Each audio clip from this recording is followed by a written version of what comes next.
You have a very You know, interesting body. I mean, like your arms. At least nowadays, it looks like you've been working out. Your arms look pretty pumped up, but your chest is like so thin and always has been. And so you see like every rib and sometimes even like blood vessels you can you can see.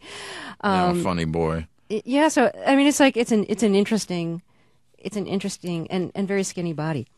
I don't pump, by the way. You Just for don't? the No, How'd you just get for the the record, muscles? I do something. I like to go swimming a lot, Uh-huh. and I have a lot of sex, and I do something related to Tai Chi called Qigong.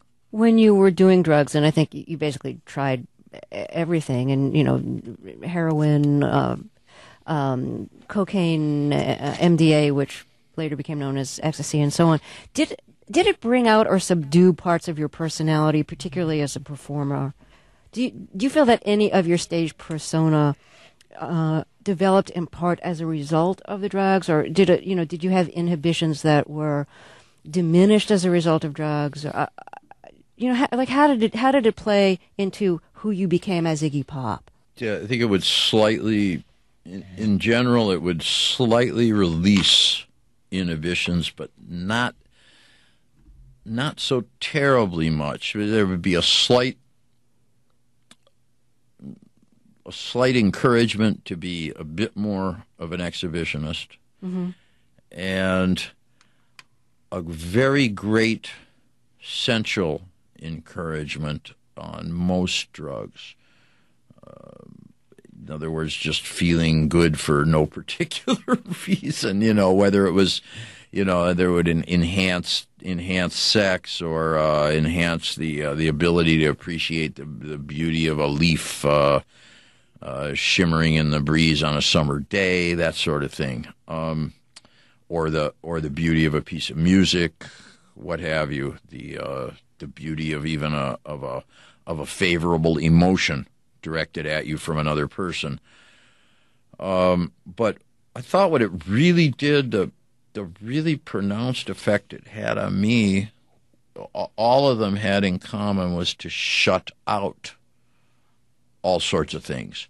And that kind of was really helpful at certain times when you're trying to make something creative. There are all sorts of voices within and without you that are going to say, no, it's not worth doing. No, it will never get finished correctly. No, it's no good. No, nobody will like it. No, it's not worth thinking about. No, it would be more fun or more profitable to go do X, Y, and Z instead of sticking on plan A, that sort of thing. Drugs were pretty good for shutting out a lot of the naysay in existence, at least for me, for a while. And then basically my experience was that little by little they rocked and socked my nervous system too much to be worth the trouble. And then finally, and very quickly after that, I don't know, as a tide recedes late in the day, all the possible positives just seem to disappear, and you're just left with the hideous negatives. Right. That's kind of how it went for me.